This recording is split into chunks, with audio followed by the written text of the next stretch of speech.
saudara sekalian, teman-teman, para sivitas Akademia Stipan, khususnya para mahasiswa.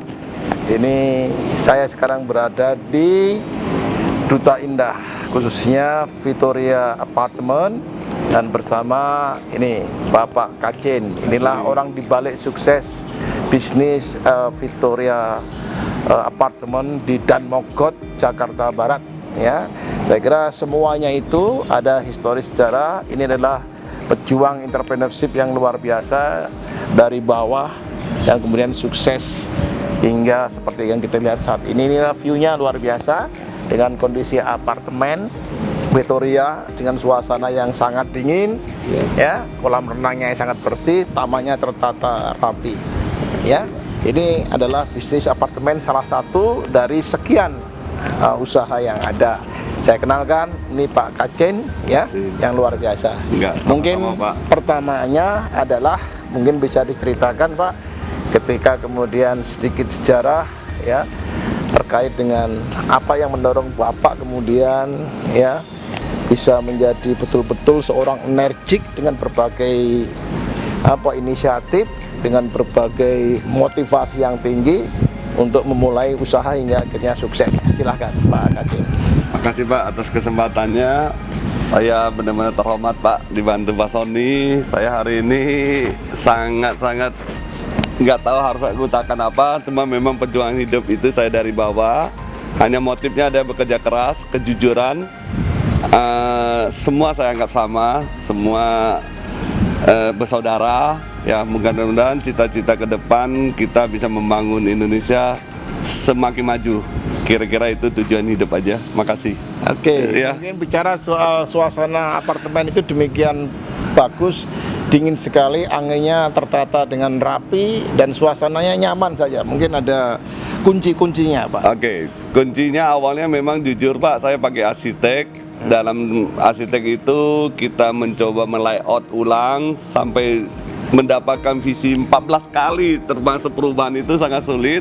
Dan terakhir terbukti hari ini ada yang tadi kita banggakan tentang suasana hawa sejuknya itu adalah percaya dengan waktu itu saya memakai ada satu orang ahli feng shui angin, ya, beliau memakai metode pakwa, ya, atau istilahnya kompas. Sana dia hanya merubah sedikit seperti kalau bangunan seutuhnya biasa kotak-kotak, tapi ini agak sedikit belok-belok, terbukti anginnya setiap saat ada. Ya, itu kira-kira kalau di dalam mendesain khususnya perbedaan dari apartemen lainnya mungkin itu. Terima kasih. Oke. Ya. Sekarang ini Pak Kacin ini awal mulanya di samping motivasi yang sangat tinggi untuk menjadi seorang entrepreneurship, seorang pengusaha yang sukses. Ini dari awal seperti halnya kalian tidak pernah bayangkan. Ini adalah seorang tukang kaca, ya, mulai dari masang kaca, memiliki toko kaca hingga kemudian menjadi sangat besar. Pasti mungkin Pak Kacin punya semacam poin-poin penting bagaimana seorang yang semula tidak punya apa-apa atau menjadi dari bawah bisa menjadi sukses. Untuk bekal mahasiswa, apa yang kira-kira saran nasihatnya kepada teman-teman mahasiswa ini supaya kelak juga bisa seperti melahirkan Kacin-Kacin yang lain lah, kira-kira gitu. Ya, kalau bicara itu memang saya punya prinsip kerja keras dulu. Kerja keras apapun yang kalian yakinkan, kalian lakukan aja. Setelah dilakukan, ya belajar dari kegagalan itu. Setelah gagal, pasti kita akan mencoba lagi. Mencoba, ya pokoknya intinya bekerja dengan hati. Itu kunci kesuksesan mungkin salah satunya, ya. Makasih itu. Oke. Ya. Terus kemudian kita ini dari tim, ya, ada Direktur Akademik Bapak Rajaner, ya. Kemudian saya sendiri sebagai Ketua Stipan. Di sini sebenarnya intinya untuk bersilaturahmi. Tapi Pak Kacin ini sebenarnya memiliki satu kebetulan diskusinya nyambung. Dia juga memberikan kesempatan kita untuk bisa magang di PT Duta Indah dan juga ataupun mungkin di rumah sakit menjadi jaringan bisnis Duta Indah. Dan betul-betul murni pengabdian sosial untuk mengantarkan generasi muda Indonesia ke depan itu bisa menjadi lebih baik, punya kesempatan, memiliki kompetensi, keterampilan untuk bekal mereka. Saya kira ini tidak kepentingannya bisnis karena tidak menguntungkan, tapi ada semacam dorongan sosial pengabdian yang luar biasa dari Pak Kacin. Mungkin bisa ceritakan mengapa kemudian Pak Kacin bisa bersedia katakanlah untuk melakukan hal ini dengan Stepan padahal tidak ada untungnya dari segi ekonomi.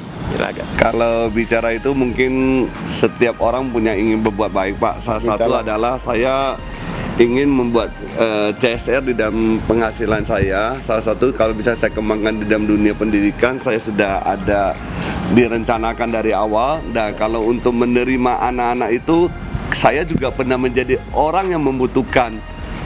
Dan di saat saya butuh belum tentu ada, di saat ini saya bersedia memberikan itu. Semoga adik-adik itu dapat menikmati dan bisa bekerja sambil berkarya. Karena hanya dengan pendidikan aja tanpa praktek, mohon maaf, hasilnya tidak maksimal. Karena ilmu yang dibutuhkan itu ada kombinasi antara pengalaman sama pendidikan harus bersatu. Bisa menghasilkan talenta-talenta yang misalnya di dunia pendidikan politik, dia harus tahu gimana memimpin supaya pengusaha itu kekurangannya itu juga bisa tahu, karena untuk menjadi pengusaha itu ada kesusahannya dalam hal misalnya memperoleh izin, memperoleh apapun. Kalau dia tahu bahwa oh ini membangun, jadi bisa berkoordinasi menjadi bersatu kita, karena pernah tahu begitu susahnya menjadi seorang pengusaha. Kira-kira itu, Pak. Makasih. Artinya bahwa memang ada langkah perjuangan setiap sukses itu membutuhkan perjuangan, suka dan duka, dan tidak boleh putus asa. Saya kira itu kunci suksesnya. Yang jelas nggak boleh instan pengennya sukses terus tapi pasti ada hambatan di lapangan Saya kira ini bagian yang sangat penting dari semangat Pak Kacin untuk para mahasiswa, khususnya Stepan, untuk menjadi pelajaran. Sekalipun Anda banyak dari Papua, jangan merasa minder. Semua bisa dilakukan. Bisa, pasti. Dan Pak Kacin dalam membangun apartemen ini juga dihiasi dengan permainan anak-anak Pak, sekarang fasilitas silahkan mungkin bicara mengenai fasilitas ini, Pak. Kalau fasilitas ini memang kita perutangkan untuk fasilitas anak-anak, karena di dalam hunian itu butuh kebutuhannya. Salah satu yang saya memang harus memilih. Di dalam memilih ini juga kadang-kadang simple, tapi saya memilih dengan yang sedemikian rupa kecil, manfaatnya besar, dengan mutu yang saya utamakan adalah safety, Pak. Mungkin yang itu yang kunci saya. Saya memilih safety-nya lebih utama gitu, Pak. Ini bukan beli sendiri tapi impor dari Amerika. Betul, Pak, betul. Ini barang impor yang artinya memang lebih menurut suppliernya lebih baik, jaminan safety-nya yang penting. Jadi mutunya banyak yang kita bisa bikin, tapi safety-nya mungkin yang saya pilih salah satu waktu itu, Pak. Gitu. Dan sekarang kalau kita lihat keindahan taman nih, Pak Ini pilihan tanaman ini juga pilihan Pak Kacin ini. Bagaimana dia menghiasi kolam renang dengan banyak tanaman untuk kesejukan. Mungkin soal tanaman dari bisa sampaikan termasuk ekopark.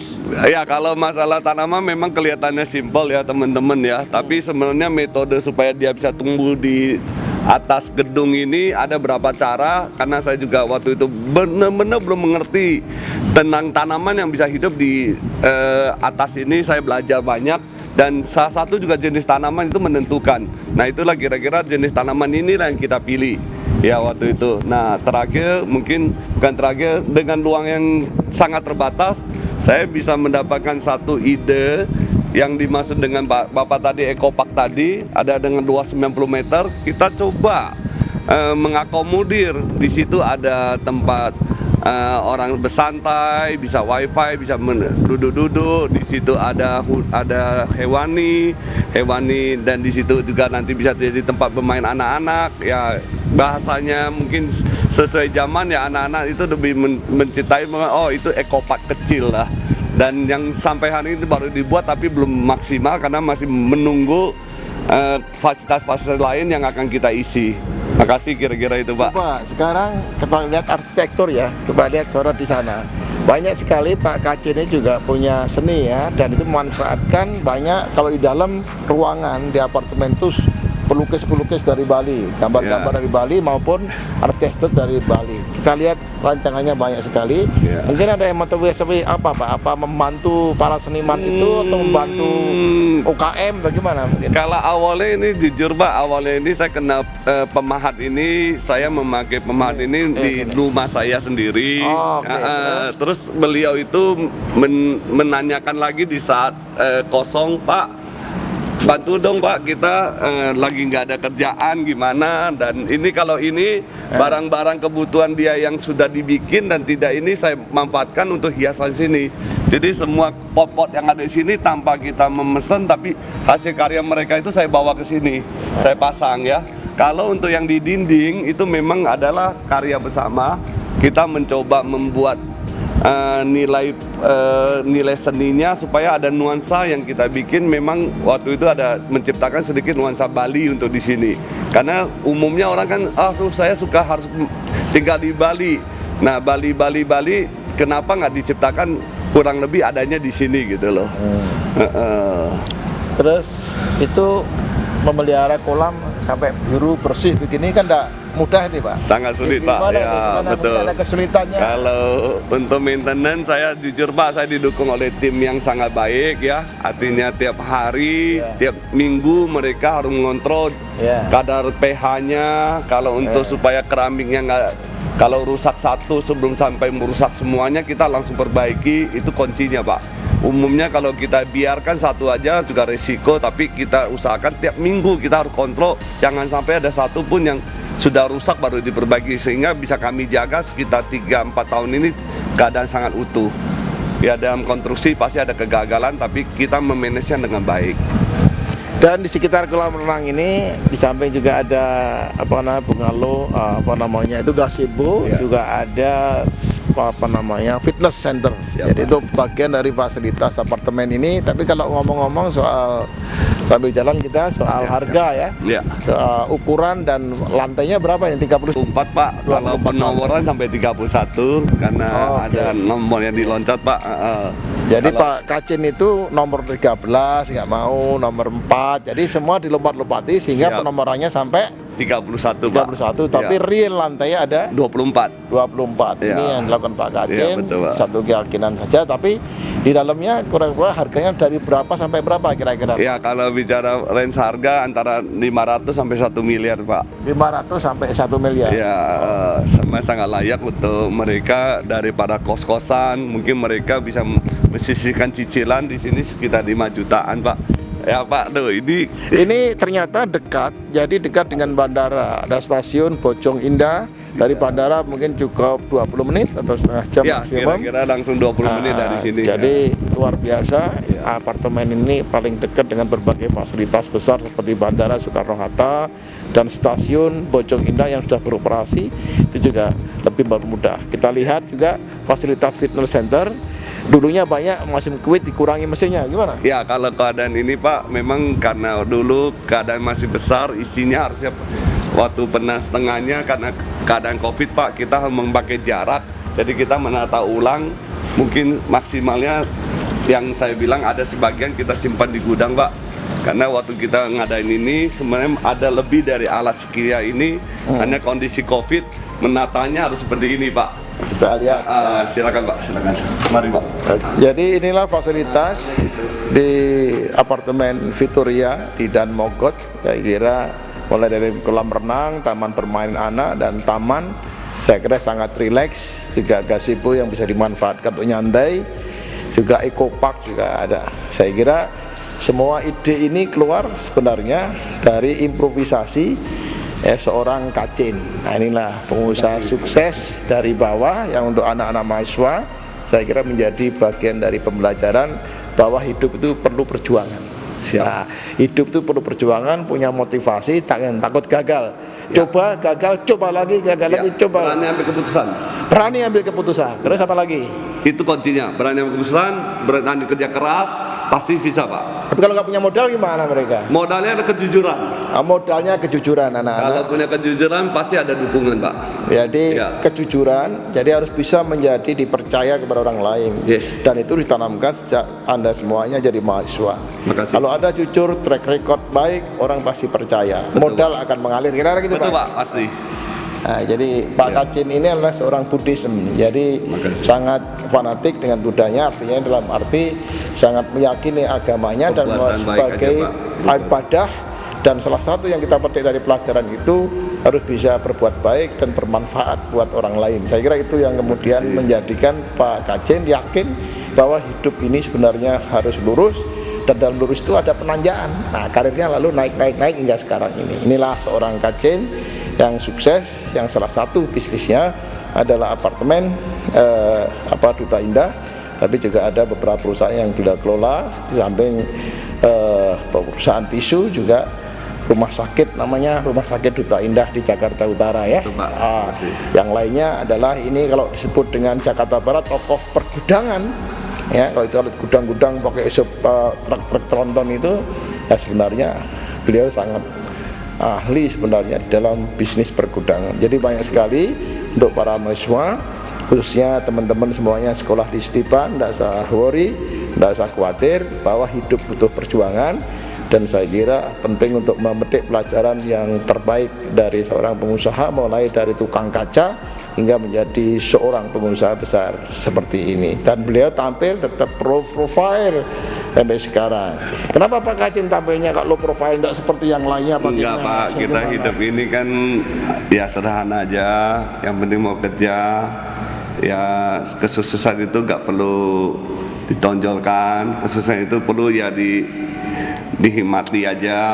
Ya pasti ujungnya kan kalau kita menonjolkan itu kan nanti menimbulkan kesombongan Pak. Kalau kita ya semakin belajar kayak ilmu padi Pak aja Pak, ya semakin berisi, semakin menunduk, itu kan jauh lebih baik Pak. Makasih hukum alam Pak.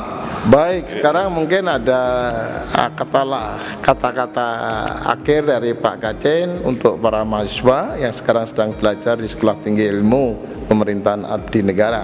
Silakan, mungkin ada kesan atau dorongan, nasihat sebagai orang yang sudah sukses. Ya pesan dari kakak mungkin buat siapapun adik-adik yang lagi berjuang, berjuanglah dengan semangat pantang menyerah, dengan kerja keras. Kalian adalah bibit-bibit bangsa yang akan membangun negara Indonesia. Terima kasih. Baik, terima kasih Pak Kacin. Saya kira kunjungan kami ini di tim Stipan, saya Sony Sumarsono, Ketua Stipan, dengan Dr. Rajaner, Direktur Akademik, bersama tim Stipan Jeno sudah hadir di apartemen Victoria ya, ini yang ada di Dan Mogot, Jalan Dan Mogot, Jakarta Barat, dan sudah terima dengan baik. Kami mengucapkan terima kasih, dan lebih dari itu kita akan membangun kerjasama untuk keperluan menciptakan kampus merdeka sesuai dengan kebijakan Menteri Pendidikan yang baru.